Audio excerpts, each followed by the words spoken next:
in the previous video we have already done the use of may, might, can, could, cannot, could not.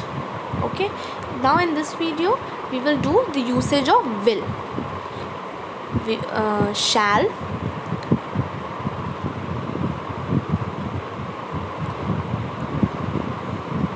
would and should. Okay, let's start with the usage of will.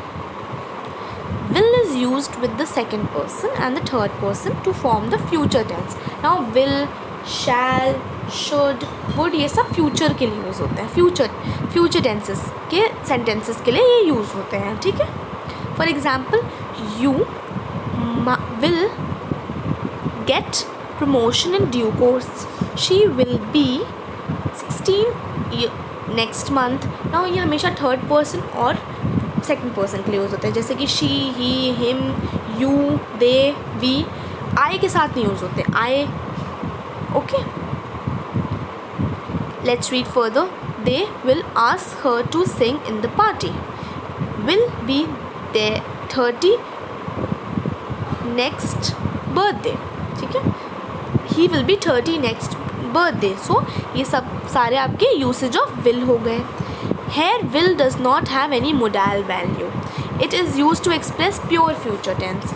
Now यहाँ पर इन sentences में कोई modal value नहीं है इनकी, ये सिर्फ और सिर्फ एक्सप्रेस कर रहे हैं फ्यूचर को. To make a sentence of future fact where only time is evolved. So यहाँ पर सिर्फ और सिर्फ वो फ्यूचर को एक्सप्रेस करने के लिए यहाँ पर यूज़ हो रहा है विल. यहाँ पे कोई मोडाल वैल्यू नहीं है इसकी. Okay, B point. Will is used with the first person to express willingness on offer. Will जो है वो फर्स्ट पर्सन के साथ भी यूज़ होता है. क्या एक्सप्रेस करने के लिए? ऑफ़र एक्सप्रेस करने के लिए. ठीक है, यहाँ पे थोड़ा सा द सेंटेंसेज आर रॉन्ग. यहाँ पे सेंटेंसेज होंगे I will supply the things you need. We will help you as far as possible. ठीक है, तो यहाँ आई लगेगा, आई विल सप्लाई. सो यहाँ पे वो फर्स्ट पर्सन यूज़ कर रहे हैं, I is the first person. ठीक है, बट यहाँ पर ये चीज़ क्या, ये सेंटेंसेस क्या एक्सप्रेस कर रहे हैं? कोई offer.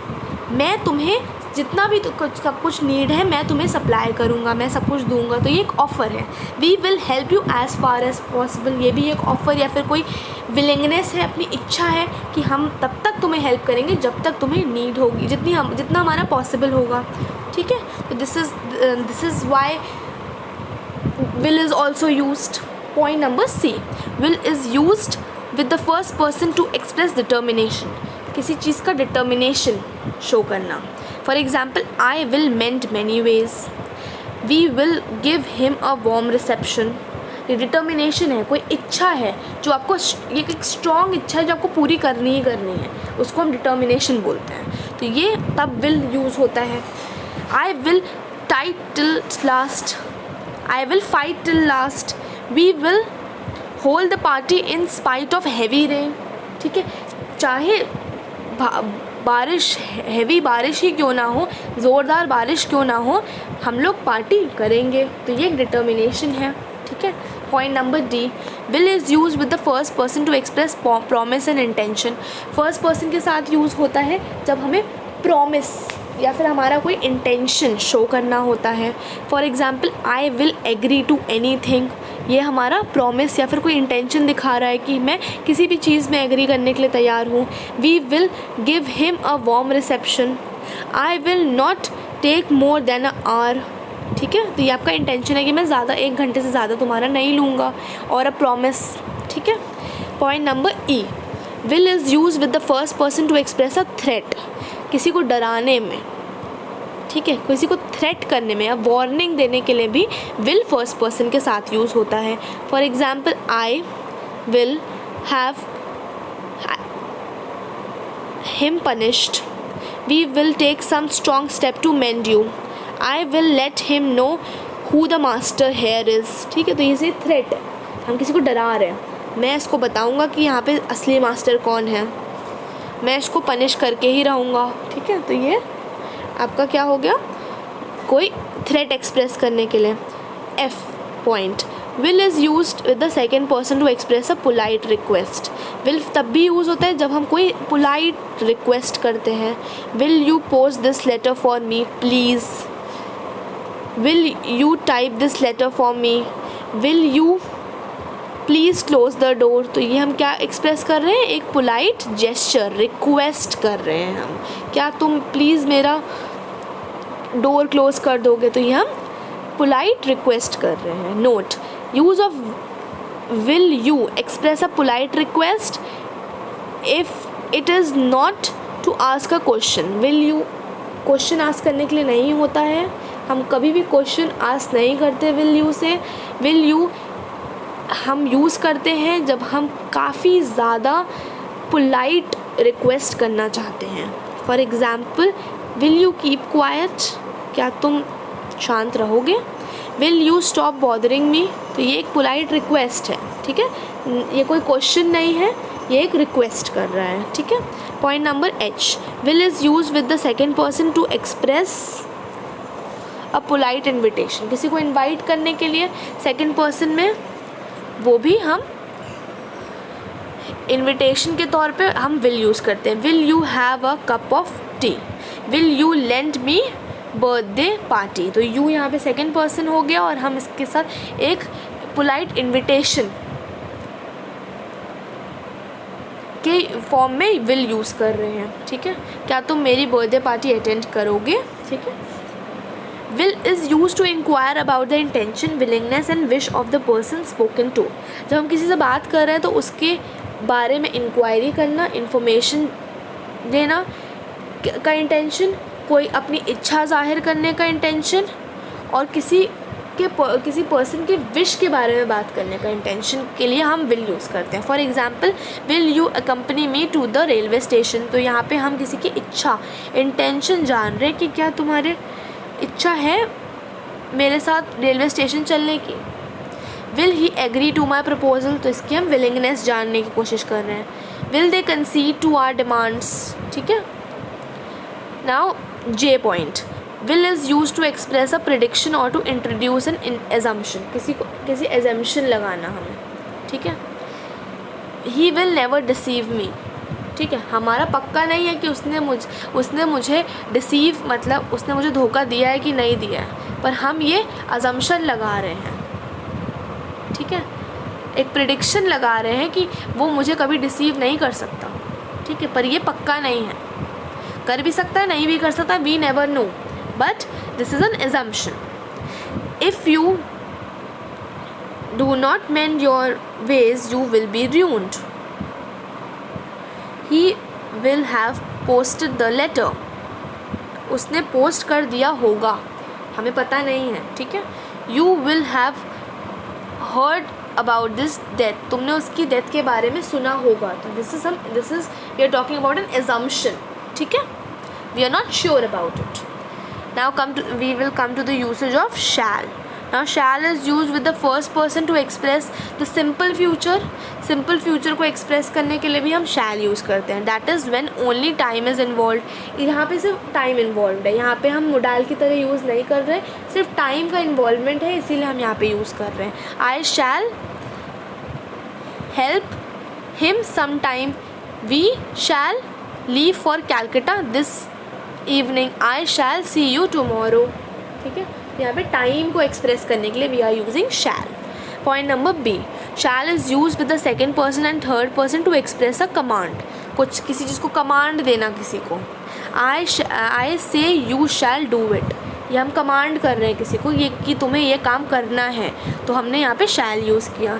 He shall report for duty tomorrow. He shall marry the girl of my choice said the angry father. Father command कर रहे हैं कि वो तुम्हें मेरे मर्ज़ी की लड़की से शादी करनी पड़ेगी, ठीक है.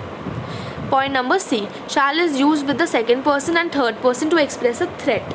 डर के लिए हम शैल यूज़ करते हैं थर्ड पर्सन के साथ भी. He shall be punished for his misbehavior. They shall report against us if he do not behave properly. He shall turn you out of the job. तो यहाँ पे हमारा सेकेंड या थर्ड पर्सन दे या फिर ही है, तो यहाँ पे हम शैल यूज़ कर रहे हैं किसी को डराने के लिए, थ्रेट करने के लिए कि वो पनिश करा जाएगा अगर उसने मिसबिहेव किया. They shall report against us if they do not behave properly. वो हमारे खिलाफ रिपोर्ट कर देंगे अगर हमने अच्छे से बिहेव नहीं किया. ठीक है. Point number D, shall is used with the second person and the third person to give a promise or an assurance. कोई प्रॉमिस करने के लिए यूज़ होता है shall थर्ड और सेकंड पर्सन के लिए. थर्ड सेकंड पर्सन आपका हो गया आपका you, he, they, we, she, him, her. Okay, तो ये सब हो गए. For example you shall get a bicycle if you get a A grade. तो यहाँ पे हम प्रॉमिस कर रहे हैं कि तुम्हें बाईसाइकिल दिला दी जाएगी अगर तुमने ए ग्रेड आया एग्ज़ाम में. Ask for a reward and you shall have it. कोई भी रिवॉर्ड तुम मांगो, I promise you that I will be giving you that reward. तो यहाँ पे शैल यूज़ हो गया. He has promised that he shall not harm you. तो उसने ये प्रॉमिस किया था कि वो उसे चोट नहीं पहुँचाएगा. ठीक है. Point number E, shall is used in questions with the first person to know what the person addressed wishes और सजेस्ट और थिंग्स. तो शैल हम यूज़ करते हैं फर्स्ट पर्सन के साथ भी, आई के साथ फॉर एग्ज़ाम्पल. ठीक है. क्या एक्सप्रेस करने के लिए हम क्या किसी पर्सन की विश को या फिर किसी पर्सन के सजेशन या फिर वो क्या सोचता है उस चीज़ को एक्सप्रेस करने के लिए हम फर्स्ट पर्सन के साथ शैल यूज़ करते हैं. For example shall I fetch a doctor.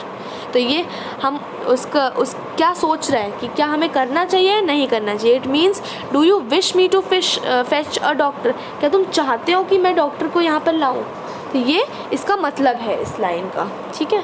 Shell we dance. तो ये एक सजेशन दे रहा है वो क्या करने के लिए, किसी की विश को एक्सप्रेस करने के लिए कि क्या तुम चाहते हो कि मैं तुम्हारे साथ डांस करूं. Shall I have a cup of tea for you.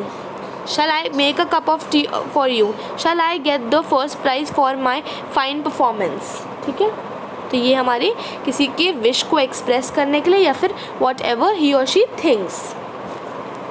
In these questions, the speaker wants to give the desire or wish of the person addressed. In all these sentences, it is the person addressed you who is to decide. तो हम इन सारे sentences में हम किसी की desire या फिर wish को एड्रेस करने के लिए यूज़ कर रहे हैं शैल. और ये कौन डिसाइड करेगा कि उसकी विश क्या है. यू पर्सन जिसके बारे में हम बात कर रहे हैं, you. Okay. Now let's come to the usage of would. Would is use to refer to the past form of will और शैल. विल और शैल को एक्सप्रेस करने के लिए पास्ट फॉर्म में हम वुड यूज़ करते हैं. He said that he would look into the matter.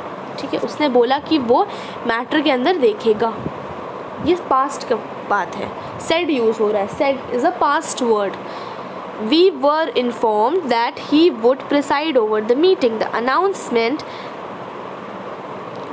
said that the train would arrive at the platform number 3. announcement ने बोला था कि जो ट्रेन है वो प्लेटफॉर्म नंबर 3 पर आएगी. तो ये एक पास्ट फॉर्म का सेंटेंस है जिसमें हम वुड यूज़ कर रहे हैं. ओके.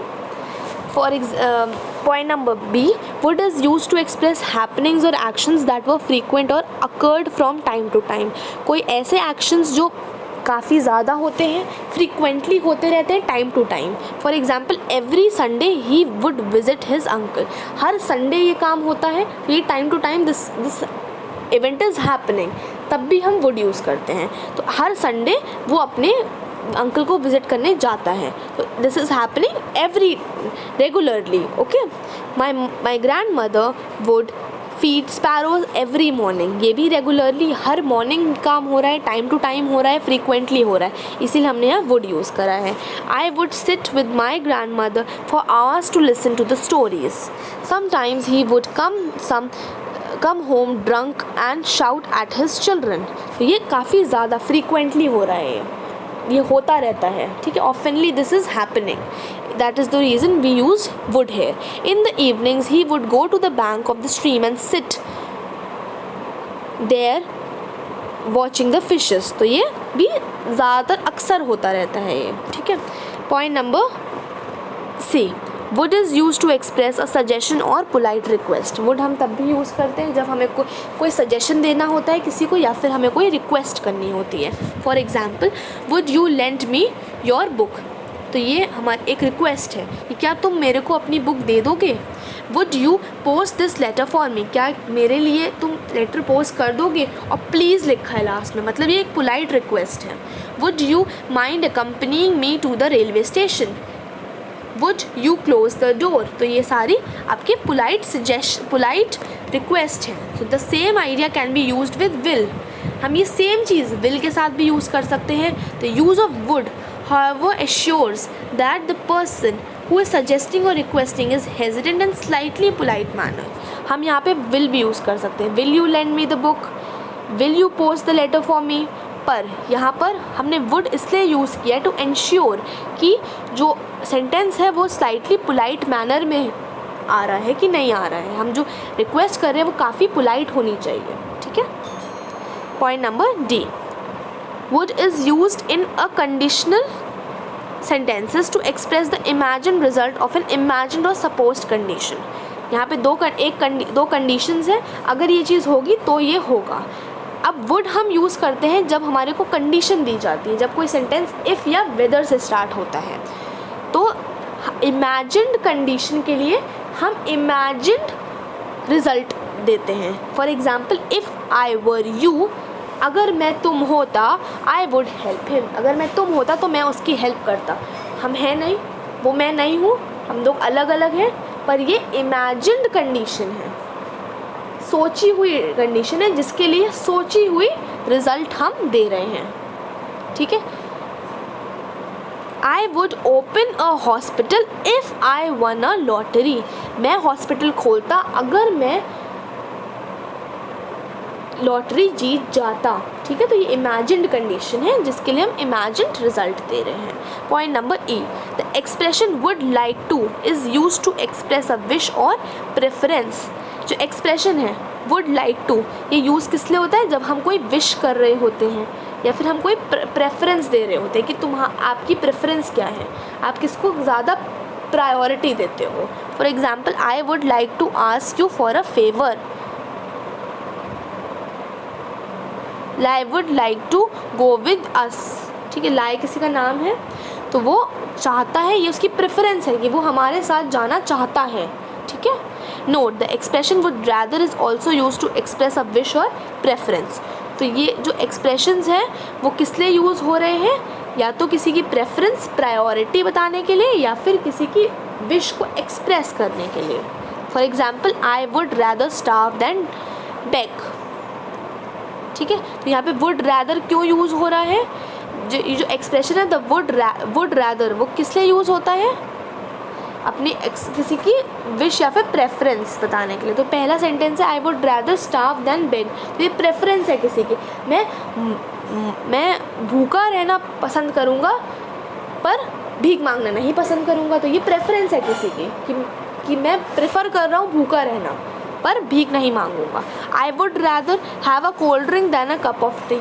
ये भी एक प्रेफरेंस है कि कप ऑफ कॉफ़ी से ज़्यादा मैं कोल्ड ड्रिंक पीना पसंद करूँगा, ठीक है.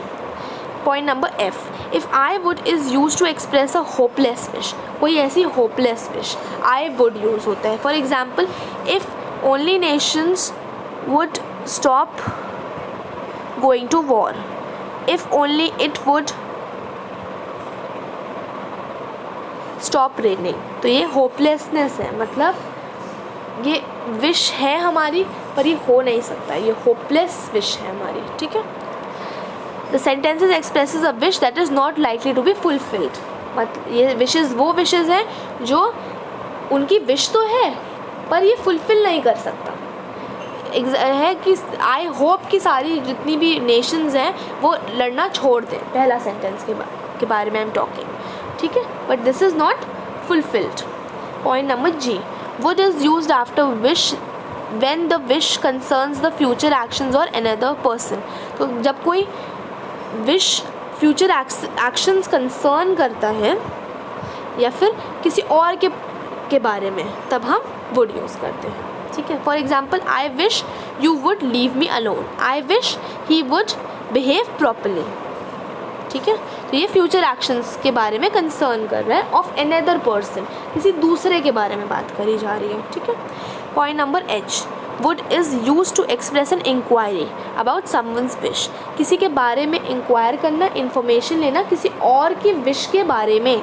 For example, would you like to have a cup of coffee. तो ये हमारा किसी और के बारे में विश है. It is about someone's else wish, कि क्या वो कॉफ़ी लेना चाहता है या चाहती है, तब हम वुड यूज़ करते हैं. Would you like to accompany us to the cinema. क्या तुम हमारे साथ सिनेमा आना चाहते हो. ठीक है. So that's it for the video. I would like to go through the explanation and the rules, and if you have any doubt you can ask. Thank you.